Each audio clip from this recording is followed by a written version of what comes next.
Hello everyone, कैसे हो आप सब। एक बार पुनः स्वागत है आप सभी का हमारे अपने YouTube channel Shiv coaching classes पर। उम्मीद करते हैं आप सभी मस्त होंगे, बेहतर होंगे। तो आज की इस वीडियो में देखिए एक इंपॉर्टेंट टॉपिक के बारे में हम डिस्कस करने वाले हैं और ये टॉपिक किसी भी आप क्लास के हो, 9, 10th, 11, 12th सभी क्लास के जितने भी स्टूडेंट हैं, चाहे वो लड़का हो चाहे वो लड़की हो, उन सभी के लिए ये एक इंपॉर्टेंट टॉपिक है। देखिए अक्सर कई सारे इसमें सवाल रहते हैं महिलाओं के कि महिलाओं में पीरियड्स क्या होते हैं, महिलाओं के अंदर पीरियड्स कब आते हैं। कई सारे लोगों का तो ये भी सवाल रहता है कि क्या गर्भावस्था के दौरान भी पीरियड्स आते हैं या नहीं आते हैं, और अगर पीरियड्स नहीं आते हैं तो क्यों नहीं आते हैं। तो पूरे के पूरे जो पीरियड्स से संबंधित जो बेसिक इंफॉर्मेशन है वो हम आपको आज यहाँ पे पूरा का पूरा एक्सप्लेन करने वाले हैं। तो आप वीडियो को स्किप ना करें और अंत तक बने रहें। आप यकीन मान के चलिए पूरा का पूरा आपका डाउट क्लियर हो जाएगा। सबसे पहले यदि हम बात करते हैं किसी महिलाओं के अंदर पीरियड्स की, तो देखिए क्या होता है, कोई भी फीमेल स्पेशली जो स्तनधारी प्राइमेट्स मादा होती है, जैसे यदि हम बात करते हैं मानव की, तो चूंकि हम पढ़ रहे हैं मानव के बारे में ही, तो मानव की जो फीमेल होती है, जो मादाएं होती है, उनके अंदर एक विशेष प्रकार का चक्र चलता है जिसे हम बोलते हैं मासिक चक्र या मेंस्ट्रुअल साइकिल। इसके कई अलग अलग नाम है। इसको आप आतर्व चक्र भी कह सकते हैं, रजोधर्म यमसी भी कह सकते हैं, यमसी वगैरह, तो आदि कई नामों से इसे जाना जाता है। तो जैसे ही कोई भी फीमेल आप देखेंगे 11 वर्ष से लेकर के जैसे ही 12 वर्ष की अवस्था में पहुंचेगी, वैसे ही उसके अंदर अंडाशय में एक विशेष प्रकार का चक्र होने लगेगा जिससे हम क्या कहेंगे, मासिक चक्र कहेंगे। तो इस मासिक चक्र में क्या होगा, देखिए पूरा का पूरा ये जो मासिक चक्र या मेंस्ट्रुअल साइकिल या रजोधर्म चक्र की प्रक्रिया होती है, इसमें क्या होता है कि जैसे ही मासिक चक्र स्टार्ट होता है किसी भी स्तनधारी या किसी भी स्पेशली मादा के अंदर, तो किसी भी मादा के अंदर जैसे ही मासिक चक्र स्टार्ट होता है उसमें आप देखेंगे कि टोटल जो मासिक चक्र की प्रक्रिया होती है कितने दिनों की होती है, 28 दिनों की होती है। मतलब ये जो मेंस्ट्रुअल साइकिल है टोटल 28 दिनों का होता है। अब हाँ, ये चीज जरूर है कि कई बार देखेंगे आप कि अलग अलग दिनों का हो सकता है, या कि आप ये कह सकते हैं कि लगभग 1 मंथ का होता है। तो 1 मंथ का होता है, इसीलिए इसे हम आप देखेंगे माहवारी भी कहते हैं। तो मासिक चक्र को हम क्या कहेंगे, माहवारी भी कहेंगे, क्योंकि मंथ में 1 बार आता है, मतलब 1 मंथ में पूरा चलेगा पूरी प्रक्रिया। तो इसमें आप देखेंगे कि जैसे ही मासिक चक्र की प्रक्रिया स्टार्ट होगी, मतलब कोई भी फीमेल जैसे ही 11 वर्ष से 12 वर्ष की अवस्था में पहुंचेगी, वैसे ही उसके अंदर मासिक चक्र या मेंस्ट्रुअल साइकिल की प्रक्रिया जो होती है वो स्टार्ट हो जाती है। इस प्रक्रिया के स्टार्ट होने को हम क्या बोलते हैं, जैसे ही ये प्रक्रिया स्टार्ट होती है, मतलब शुरुआत होती है इस प्रक्रिया की, उसको हम क्या बोलते हैं, उसको हम बोलते हैं रजोदर्शन। क्या बोलते हैं, उसको हम बोलते हैं रजोदर्शन, या हम इसको बोलते हैं मेनार्की। क्या बोलते हैं, इसको हम मेनार्की या रजोदर्शन बोलते हैं। तो किसी भी फीमेल के अंदर मेंस्ट्रुअल साइकिल जब स्टार्ट हो जाता है उसको क्या बोलते हैं, हम उसको हम बोलते हैं रजोदर्शन यानी कि मेनार्की। और जैसे ही कोई भी फीमेल 45 से लेकर के 50 वर्ष की अवस्था में पहुंचेगी, कब, 45 से लेकर के 50 वर्ष की अवस्था में पहुंचेगी, वैसे ही उसके अंदर आप देखेंगे कि ये पूरा का पूरा मेंस्ट्रुअल साइकिल की प्रक्रिया रुक जाती है या बंद हो जाती है। और इस प्रक्रिया को हम क्या बोलते हैं, मोनोपॉज बोलते हैं। क्या बोलते हैं, मोनोपॉज बोलते हैं। क्या बोलते हैं, मोनोपॉज बोलते हैं। तो इसे हम मोनोपॉज बोलते हैं या क्या कहते हैं, रजोनिवृत्ति कहते हैं। क्या कहते हैं, रजोनिवृत्ति कहते हैं। तो किसी भी फीमेल के अंदर आप देखेंगे कि 11-12 वर्ष की अवस्था में मेंस्ट्रुअल साइकिल स्टार्ट हो जाएगा, और जैसे ही मेंस्ट्रुअल साइकिल स्टार्ट होता है इसको हम बोलते हैं रजोदर्शन यानी कि मेनार्की। और जैसे ही कोई भी फीमेल 45 से 50 वर्ष की अवस्था में पहुंचती है, वैसे ही उसके अंदर यह प्रक्रिया मेंस्ट्रुअल साइकिल की बंद हो जाती है, जिसे हम बोलते हैं मोनोपॉज। देखिए किसी भी फीमेल के अंदर जो पूरा का पूरा मासिक चक्र की प्रक्रिया होती है कितने दिनों की होती है, 28 दिनों की होती है। अब इस 28 दिनों के पूरे पीरियड्स में आप देखेंगे ये जो 28 दिन का पूरा इनके अंदर एक चक्र चलेगा। इन 28 दिनों में आप देखेंगे क्या होता है, 4 प्रवस्थाएं आपको दिखाई देगी। कितनी प्रवस्था आपको दिखाई देगी, 4 प्रवस्थाएं आपको दिखाई देगी। तो कुल मिलाकर के आप देखेंगे कि ये प्रवस्थाएं जो होती है कई सारे स्टेप में संपन्न होती हैं। पीरियड्स का कारण भी क्या है, मासिक चक्र है यानी कि मेंस्ट्रुअल साइकिल है। अगर किसी फीमेल के अंदर मेंस्ट्रुअल साइकिल हो रही है तभी तो उसके अंदर पीरियड्स होती है।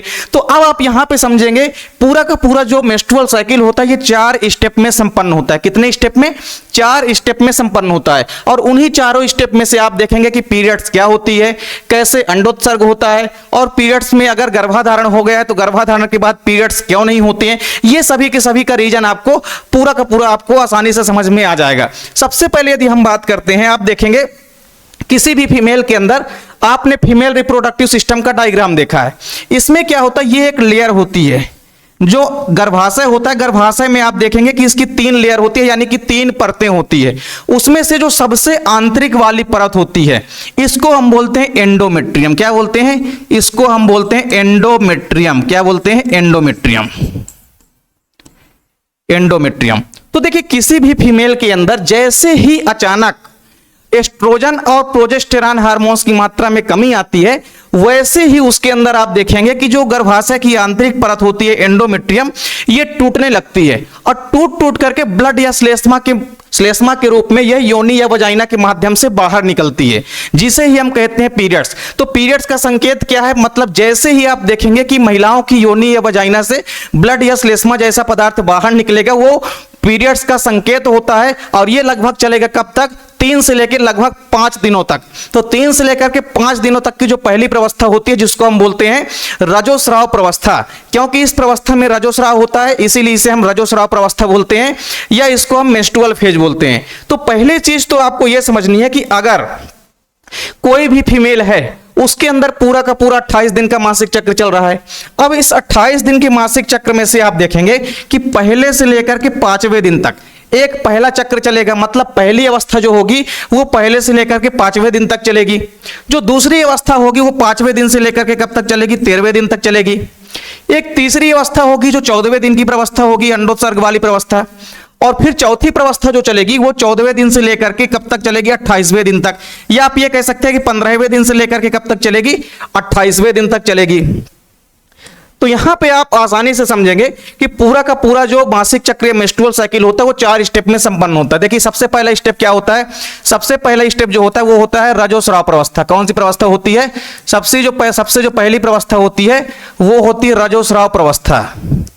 वो होती है रजोस्राव प्रवस्था, जिसको कि हम मेंस्ट्रुअल फेज बोलते हैं। दूसरी जो प्रवस्था होती है उसको हम बोलते हैं पुटिकीय प्रवस्था। क्या बोलते हैं? पुटिकीय प्रवस्था बोलते हैं। तो ये देखिए, पुटिकीय प्रवस्था आ गई, ये आ गई पुटिकीय प्रवस्था। तो दूसरी जो प्रवस्था होगी वो उसको हम बोलेंगे पुटिकीय प्रवस्था, यानी कि इसको इंग्लिश में हम क्या बोलते हैं? फॉलिकुलर फेज बोलते हैं। फिर जो तीसरी प्रवस्था होती है उसको हम बोलते हैं ओवुलेशन फेज, या इसको हम बोलते हैं अंडोत्सर्ग प्रवस्था। क्या बोलते हैं इसको हम बोलते हैं अंडोत्सर्ग प्रवस्था। तो जो तीसरी प्रवस्था होगी मासिक चक्र की उसको हम बोलते हैं अंडोत्सर्ग प्रवस्था। चौथी जो प्रवस्था होगी उसको हम क्या बोलते हैं? उसको हम बोलते हैं ल्यूटियल फेज। क्या बोलते हैं? ल्यूटियल प्रवस्था बोलते हैं। ल्यूटियल फेज, ल्यूटियल प्रवस्था बोलते हैं इसे हम, या इसे हम स्रावी प्रवस्था भी कहते हैं। क्या कहते हैं? इसे हम स्रावी प्रवस्था भी कहते हैं। या इसके अलावा इसको हम क्या कहते हैं? इसको हम पश्च अंडोत्सर्ग प्रवस्था भी कहते हैं। क्या कहते हैं? इसको हम पश्च अंडोत्सर्ग प्रवस्था।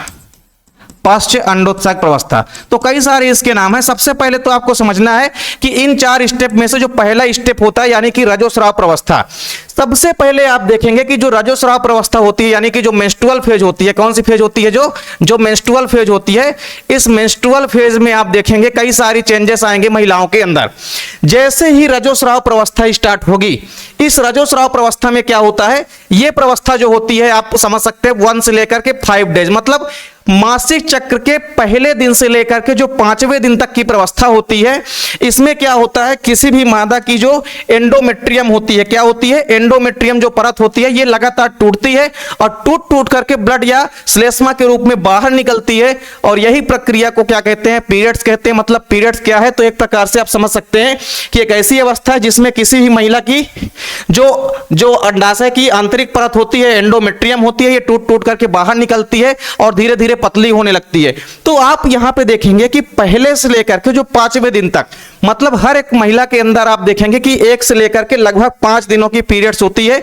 इस पीरियड्स के दौरान क्या होगा कि महिला की योनि से एक विशेष प्रकार का ब्लड निकलेगा जो कि नॉर्मल ब्लड से थोड़ा सा डिफरेंट होता है, क्योंकि इसमें श्लेष्मा वगैरह की मात्रा मिली होती है, ऊतक द्रव वगैरह की मात्रा मिली होती है। तो एक प्रकार का ये ब्लड जो है सीक्रेट होता है। तो यानी आप कह सकते हैं कि जो पूरा का पूरा मासिक चक्र है, इसमें जब पीरियड्स आएगी, मतलब पीरियड्स का जो ड्यूरेशन होगा वो कितने दिनों का होगा? जो पीरियड्स का ड्यूरेशन होगा वो 1 से लेकर के कितने दिनों का होगा? 5 दिनों तक का।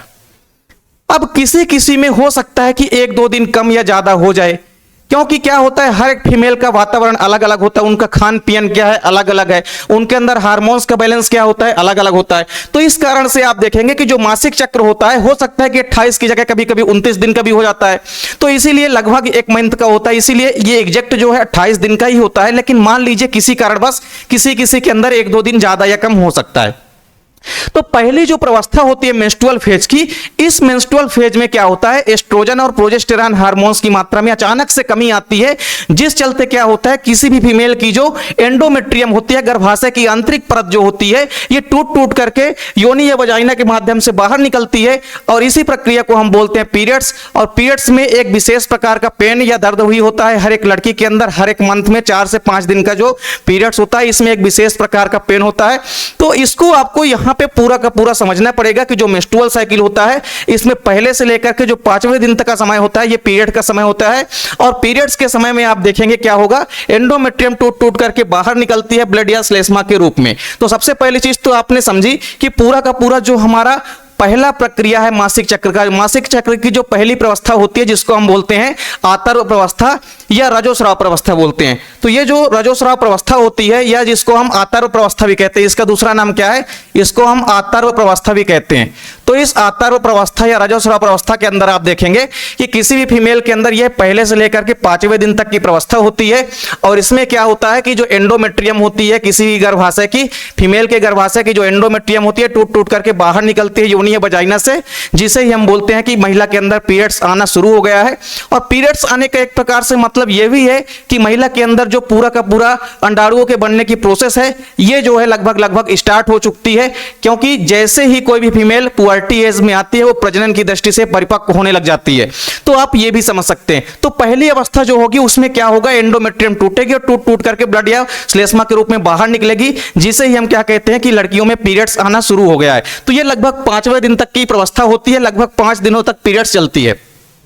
अब आपसे अगर पूछे पीरियड्स की शुरुआत कब से होती है तो आप सीधे बताएंगे कि जैसे ही कोई भी फीमेल पुबर्टी एज में पहुंचेगी, किशोरावस्था में पहुंचेगी, वैसे ही उसके अंदर क्या होने लगेगा, वैसे उसके अंदर मेंस्ट्रुअल साइकिल स्टार्ट हो जाता है, तभी उसके अंदर पीरियड्स का आना शुरू हो जाता है, मतलब पुबर्टी एज में पीरियड्स का आना शुरू हो जाता है।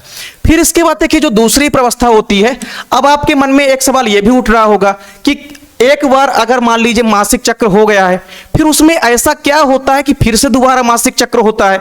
तो यहां पे आपको रीजन समझ में आ जाएगा। जो देखिए जो दूसरी प्रवस्था होती है उसको हम बोलते हैं पुटिकीय प्रवस्था। कौन सी प्रवस्था होती है दूसरी प्रवस्था? पुटिकीय प्रवस्था होती है, जिसको हम फोलिकुलर फेज बोलते हैं। क्या बोलते हैं? Follicular phase. इस प्रवस्था में देखिए क्या होता है, ये जो पूरी की पूरी दूसरी प्रवस्था होती है इसका नाम ही होता है फोलिकुलर फेज। मतलब इसमें क्या होगा, फोलिकल का डेवलपमेंट होगा। जैसे आप अंडाशय की संरचना देखेंगे, अंडाशय की संरचना में आप क्या देखेंगे कि अंडाशय की संरचना में हमने क्या देखा था कि इस प्रकार से पूरा का पूरा अंडाशय की संरचना को चारों तरफ से एक लेयर घेरी रहती है, जिसको हम क्या बोलते हैं, जर्मिनल एपिथीलियम। इसके अंदर का पूरा भाग क्या कहलाता है, स्टोमा कहलाता है। स्टोमा 2 भागों में डिवाइड होता था, हमने देखा था अंडाशय की संरचना में। एक होता है कार्टेक्स, दूसरा मेडुला। कार्टेक्स वाले रीजन में आपने क्या देखा था कि कई सारी पुटिकाएं पाई जाती है। तो यहां पे आप देखेंगे कि ये क्या है, प्राथमिक पुटिका है। अब इस प्राथमिक पुटिका में क्या होगा, जैसे ही मेंस्ट्रुअल साइकिल स्टार्ट होगा, मेंस्ट्रुअल साइकिल के स्टार्ट होते ही आप देखेंगे कि जो पुटिकीय प्रवस्था होती है, इस पुटिकीय प्रवस्था में क्या होगा, जो प्राथमिक पुटिका होती है, हर एक मासिक चक्र में आप देखेंगे कि जो एक प्राथमिक पुटिका होती है वो किस में बदल जाती है, ग्राफियन पुटिका में बदल जाती है। तो दूसरी प्रवस्था आप देखेंगे कि यह प्रवस्था 5वें दिन से लेकर के कब तक की होती है, 13वें दिन तक की। तो 5वें दिन से लेकर के 13वें दिन के जो बीच की प्रवस्था होती है इसे हम बोलते हैं पुटिकीय प्रवस्था, या इसको हम बोलते हैं फोलिकुलर फेज। तो पुटिकीय प्रवस्था टोटल कितने दिनों की होती है, 9 दिनों की होती है। कितने दिनों की होती है, 9 दिनों की होती है, 9 डेज की होती है। तो पुटिकीय प्रवस्था में क्या होगा, एक विशेष प्रकार का हार्मोन्स रिलीज होगा, जिसको हम बोलते हैं एफएसएच हार्मोन्स, यानी कि फॉलिकल स्टिमुलेटिंग हार्मोन्स। तो जैसे ही मासिक चक्र का सेकंड फेज स्टार्ट होगा 5वें दिन से लेकर के 13वें दिन तक, तो क्या होगा, किसी भी महिला के अंदर एफएसएच हार्मोन्स रिलीज होगा। और ये एफएसएच हार्मोन्स जो है क्या करता है, ये एफएसएच हार्मोन्स फॉलिकल के डेवलपमेंट में हेल्प करता है, मतलब पुटिकाओं के निर्माण को प्रेरणा देता है। और एफएसएच हार्मोन्स जैसे ही रिलीज होगा 5वें दिन से लेकर के 13वें दिन तक के बीच में, वैसे ही जो प्राथमिक पुटिका किसमें बदल जाएगी, द्वितीयक पुटिका में। द्वितीयक पुटिका बदल जाएगी तृतीयक पुटिका में, और तृतीयक पुटिका किसमें बदल जाएगी, तो ये बदल जाएगी किसमें, एक परिपक्व ग्राफियन पुटिका के अंदर। तो एक मैच्योर ग्राफियन फॉलिकल का निर्माण हो चुका है। तो ग्राफियन फॉलिकल का जो डेवलपमेंट हुआ है, ये ग्राफियन फॉलिकल के अंदर ही सेकेंडरी ओसाइट यानी कि अंडाणु जो है उपस्थित होता है। तो सीधी सी बात है कि आप देखेंगे कि जो पुटकीय प्रवस्था होती है, इस पुटकीय प्रवस्था में क्या होता है, एफएसएच हार्मोन्स रिलीज होता है, और इस एफएसएच हार्मोन्स के रिलीज होने के बाद क्या होता है, ये जो फॉलिकुलर फेज होती है, या आप कह सकते हैं जो पुटकीय प्रवस्था होती है 9 दिनों की होती है, इसमें क्या होगा, एक हार्मोन्स रिलीज होगा एफएसएच हार्मोन्स, और ये हार्मोन्स क्या करेगा, पुटिकाओं को बनने में प्रेरणा देगा, मतलब पुटिकाओं के निर्माण में सहायता करेगा। तो क्या होगा कि 5वें दिन से लेकर के 13वें दिन तक ये प्राथमिक पुटिका किसमें बदल जाएगी, ग्राफियन पुटिका में बदल जाएगी। अब क्या होगा, ये ग्राफियन पुटिका बनकर के पूरी तरह क्या हो जाती है, तैयार हो जाती है। अब इसके बाद क्या होगा, देखिए इसके बाद आएगी अंडोत्सर्ग प्रवस्था, जिसको हम बोलते हैं ओव्यूलेशन फेज। अंडोत्सर्ग का मतलब क्या होता है, अंडाशय के फटने से जो अंडाणु बाहर निकलेंगे, तो अंडाणुओं के बाहर निकलने की प्रक्रिया क्या कहलाती है, अंडोत्सर्ग कहलाती है। तो ये प्रवस्था होती है 14वें दिन की। देखिए अंडोत्सर्ग प्रवस्था जो होती है ये 14वें दिन की प्रवस्था होती है, और इस दिन क्या होता है, एलएच हार्मोन्स, जो एलएच हार्मोन्स होता है जिसको हम बोलते हैं ल्यूटिनाइजिंग हार्मोन्स, ये ल्यूटिनाइजिंग हार्मोन्स जो है तीव्र स्तर पे होता है, मतलब अपने चरम सीमा पर होता है 14वें दिन। तो मासिक चक्र के 14वें दिन ये जो एलएच हार्मोन्स होता है ये अपने उच्च स्तर पे होता है, जो कि अंडाणुओं को मुक्त करने में मदद करता है, ग्राफियन पुटिका के फटने में मदद करता है। तो जैसे ही ग्राफियन पुटिका फटेगी 14वें दिन, वैसे ही क्या होगा, अंडाणु निकल करके बाहर आ जाता है। अब क्या होगा, अंडाणु निकल करके बाहर आ जाएगा। अब इसके बाद प्रवस्था कौन सी स्टार्ट हो जाएगी, ल्यूटियल फेज, यानी कि स्रावी प्रवस्था या ल्यूटियल प्रवस्था स्टार्ट हो जाएगी, या इसको हम बोलते हैं पश्च अंडोत्सर्ग प्रवस्था। अब इस प्रवस्था में देखिए क्या होगा, जो ल्यूटियल फेज है, इस ल्यूटियल फेज के अंदर देखिए क्या होगा। अब इस ल्यूटियल फेज के अंदर आप देखेंगे यहां पे जो चौथी प्रवस्था हमारी स्टार्ट होगी, कौन सी प्रवस्था स्टार्ट होगी, जो चौथी प्रवस्था स्टार्ट होगी।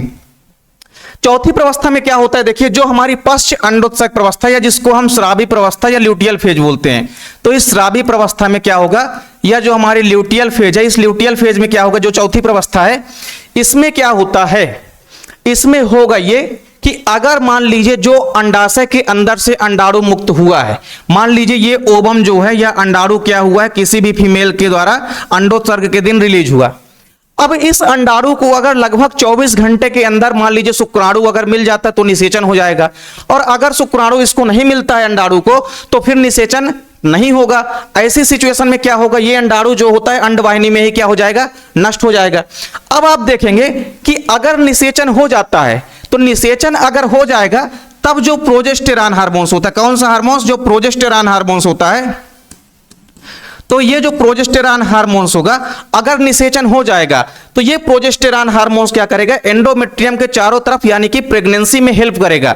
तो अगर निषेचन हो जाता है तो ओवम किस में बदल जाएगा, ओवम बदल जाएगा किसमें, जाइगोट में बदल जाएगा, और फिर ये जाइगोट से क्या बनने लगेगा, भ्रूण बनने लगेगा। क्या बनने लगेगा, भ्रूण बनने लगेगा। तो इस भ्रूण के बनने में पूरा का पूरा हेल्प कौन करेगा, यही प्रोजेस्टेरॉन हार्मोन्स करेगा, जो कि फीमेल सेक्स हार्मोन्स यानी कि मादा लिंग हार्मोन्स कहलाता है।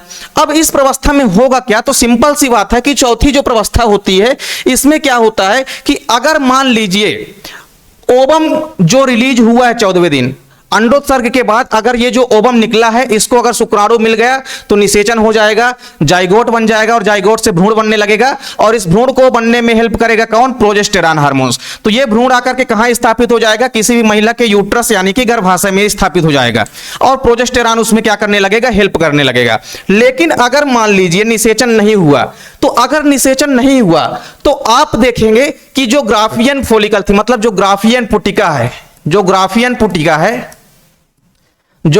पुटिका है, अगर मान लीजिए निषेचन नहीं होता है तो ये ग्राफियन पुटिका किसमें बदल जाती है, ये बदल जाती है कार्पस ल्यूटियम में। ग्राफियन पुटिका पहले किसमें बदलती है, ये एक संरचना में बदलती है जिसको हम बोलते हैं कार्पस ल्यूटियम। किसमें बदलती है, कार्पस ल्यूटियम में।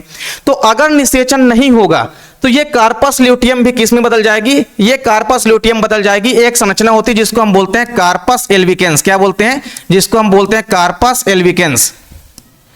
तो ये आपको देखने को मिलेगा।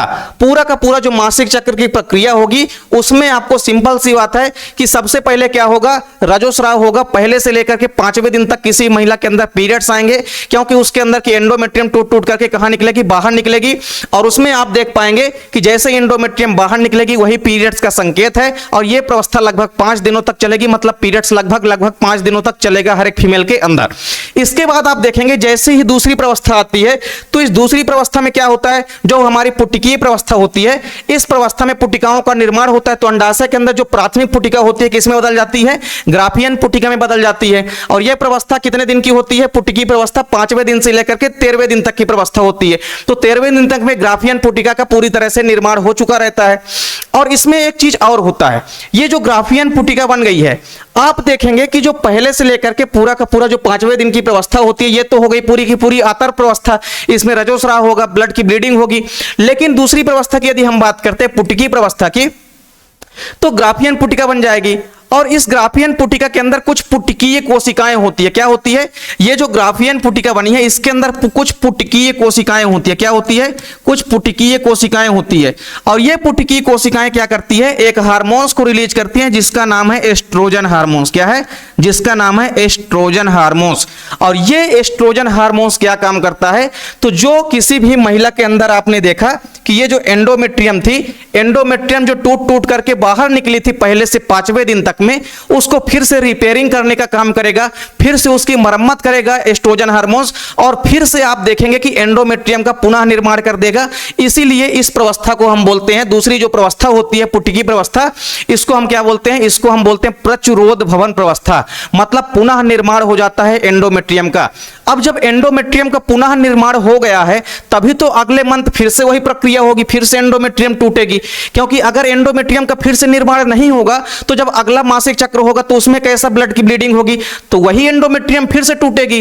तो जैसे ही एंडोमेट्रियम टूटती है पहले से 5वें दिन तक, उसके बाद फिर 5वें दिन से लेकर के 13वें दिन तक में उसकी मरम्मत हो जाती है, रिपेयरिंग हो जाती है एस्ट्रोजन हार्मोन्स के कारण। और ये एस्ट्रोजन हार्मोन्स कहां से रिलीज होता है, तो जो ग्राफियन पुटिका होती है उसके अंदर कुछ पुटिकीय कोशिकाएं होती है, ये एस्ट्रोजन हार्मोन्स का सिक्रेशन करती है। और यही एस्ट्रोजन हार्मोन्स क्या कर देता है, ग्राफियन फॉलिकल के अंदर जो ये पूरा एस्ट्रोजन हार्मोन्स निकला है, ये फिर से एंडोमेट्रियम की मरम्मत कर देता है, उसको फिर से मोटा बना देता है, और फिर से उसको एक नई एंडोमेट्रियम का निर्माण कर देता है। और यही एंडोमेट्रियम फिर से जब अगला मासिक चक्र आएगा तो फिर से यही एंडोमेट्रियम जो है पहले से 5वें दिन तक टूटती है लगातार।